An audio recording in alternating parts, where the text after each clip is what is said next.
kalau kita ngomongin tentang apa yang harus disiapkan, yang pertama harus kita siapkan gitu lah ya, karena marketnya beda-beda gitu. Kalau si dia ini anak saya ini rata-rata ke TikTok. Itu usianya usia 15 tahun. Yang keempat, kita siapkan call to actionnya.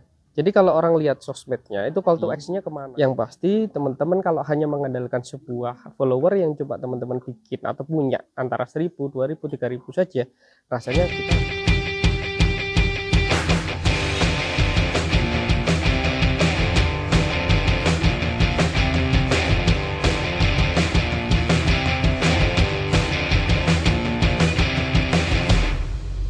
Mari kita mulai.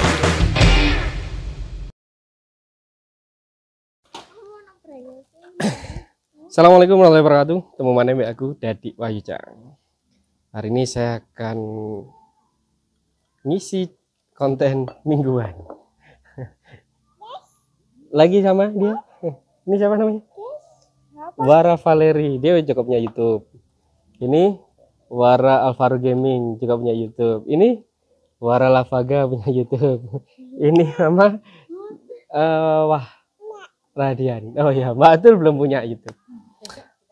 Oke, kemarin tuh ada yang bilang gini, Mas, saya mau bikin event, apa yang harus aku lakukan gitu ya. Nah, yang pertama dalam membangun sebuah event ini kita contohin deh. Kita tentukan dulu pembicaranya siapa.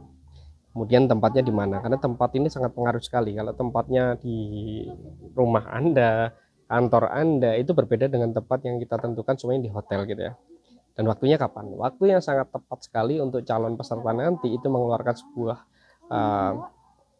uang kira-kira di waktu kapan gitu. Kalau soalnya waktu bayar sekolah rasanya kurang tepat gitu ya. Oke, ini yang harus disiapkan oleh pelaksana. Nah, kalau kita ngomongin tentang apa yang harus disiapkan, yang pertama harus kita siapkan dulu adalah konteksnya tentang branding. Apa saja yang harus kita siapkan? Satu, grafis kontennya. Kontennya harus kita siapin. Kalau sudah kita mau pembicaranya, tempatnya, waktunya, itu berarti harus kita siapkan satu grafisnya. Nah, yang kedua adalah foto asetnya. Foto asetnya harus disiapkan juga. Kemudian copywritingnya. Copywriting itu bisa ditentukan untuk kita bikin untuk image-nya, untuk di grafisnya itu, atau untuk captionnya ketika kita mau upload di sosial media. Yang keempat, siapkan juga adalah video. Nah, karena video itu kalau kita nanti akan kita posting di dalam sebuah kebutuhan iklan, itu akan cukup menarik daripada sekedar image gitu. Video itu ada dua, yang satu adalah motion, yang kedua adalah kita ambil gambar itu secara kamera gitu. Yang kelima ada yang cukup menarik, ada biasa yang cuma sekedar konten itu testimoni dari orang-orang peserta yang pernah mengikuti sebuah eventnya. Itu sangat oke banget gitu loh. Jadi orang itu sekarang lebih memilih rekomendasi ya daripada belilah aku, tapi dia akan memilih banyak rekomendasi dan review dari orang lain gitu. Sama ketika saya mau ke sini itu juga melihat situasinya adalah di reviewernya, reviewnya seperti apa, di Google itu seperti apa. Nah, kalau konten branding itu sudah disiapkan, yang harus kita lakukan adalah konten marketing. Apa? Kita harus aktivasi. Ini kalau sudah kita bikin grafisnya, kita bikin bajunya, kita kalau nggak kemana-mana orang nggak akan pernah tahu ya. Kita aktifkan nih kontennya. Satu, konten itu harus diaktifasi melalui sosmed. Sosmed banyak banget, ke TikTok, ke Facebook, ke YouTube, ke Twitter. Kalau ke TikTok lebih ke have fun ya kak ya. Kalau ke Twitter kita nge-tweet aja gitu. Kalau Facebook itu orang masih senang membacanya gitu. Kalau ke Instagram lebih banyak ke tampilan reelsnya gitu, videonya. Nah, kita siapkan semua untuk kita aktifkan di sosial media. Karena lebih banyak sosial media yang kita upload, itu lebih bagus daripada hanya sekedar satu sosial media. Karena marketnya beda-beda gitu. Kalau si dia ini anak saya ini rata-rata ke TikTok. Itu usia 15 tahun ke bawah itu TikTok banget gitu. Kalau mamanya ini ke Instagram gitu. Kalau saya, teman-teman saya itu rata-rata ke Facebook gitu. Nah, oke, yang kedua, tampilkan juga kita aktifkan juga di website bisa website profile gitu, atau website memang goalnya adalah website selling gitu. Yang ketiga, teman-teman bisa bikin sebuah link tree-nya. Linknya kemana nanti? Kalau udah diklik satu aja, kita mau nge-link ke website, ke WA, ke Instagram, ke YouTube, kemanapun itu kita siapin di link tree-nya. Link tree gratisan ya, itu banyak banget di link-link yang yang sekarang udah banyak disiapkan yang cukup oke gitu. Yang keempat, kita siapkan call to actionnya. Jadi kalau orang lihat sosmednya itu call to actionnya kemana gitu, mau ke WA atau ke web selling tadi, itu juga perlu disiapkan. Oke, ini marketing. Yang ketiga, kalau konten ini sudah bersifat, konten tadi ada konten branding tentang informasi, konten marketing bagaimana kita mendistribusikan. Yang ketiga adalah konten sellingnya.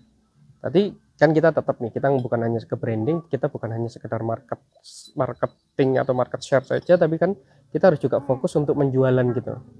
Nah, event ini kalau tanpa jualan jadinya hanya sebatas fokus ke branding saja, ke awareness gitu. Tapi kalau memang fokusnya adalah ke selling, ini harus dikuatkan. Satu, apa aja konten-konten di selling itu? Pastikan harga jual. Harga jual juga harus ditentukan. Yang kedua, pastikan juga menghitung nilai diskon. Kalau seumpamanya gini, ada waktu sekitaran 20 hari, H-20 hari. Kita bikin aja timelinenya. H-20 itu harga normal. Kemudian kalau udah H- sekitaran 10 itu diskon. Atau bisa dilakukan seperti itu. Jadi teman-teman harus siapkan konten diskonnya. Yang ketiga, konten giveaway. Giveaway itu bisa gratis tiket ini atau beasiswanya untuk kegiatan ini. Itu bisa dibikin sebagai konten selling karena goalnya adalah closing. Yang keempat,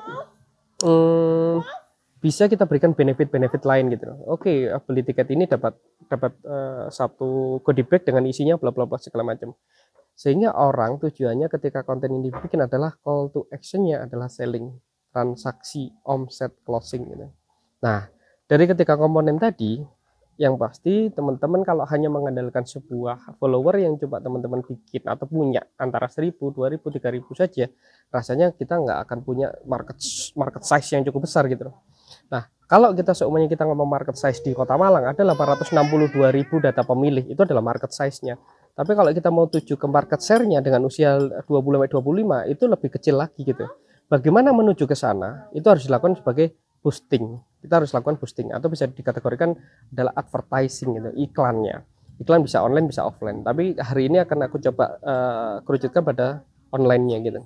Online itu bisa dilakukan dengan pola influencer dan iklan yang ada di sosial media sendiri atau di Google Ads sendiri gitu. Kalau kita menggunakan online, influencer juga dibagi dua, ada yang sifatnya personal dan yang sifatnya akun gitu. Kalau personal itu orangnya, tapi kalau akun itu biasanya media-media yang sekarang lagi fokus juga dikembangkan oleh advertiser gitu.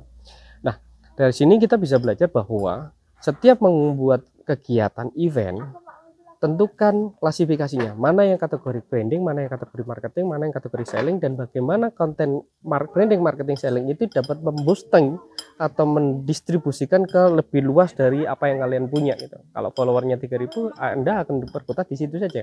Walaupun algoritma yang dilakukan sekarang Reels itu bisa luas, tapi paling tidak kalau kita melakukan iklan, posisinya akan lebih luas dengan sesuai target yang akan kita tuju. Nah, kira-kira begitu. Teman-teman jangan pernah lupakan membuat event dengan 4 kategori. Konten branding bagaimana, marketing bagaimana, selling bagaimana, dan advertisingnya seperti apa. 4 komponen ini harus ditentukan untuk membuat event Anda akan berjalan lebih sempurna. Terima kasih dari saya, dari Keluarga Merah untuk Indonesia. Assalamualaikum.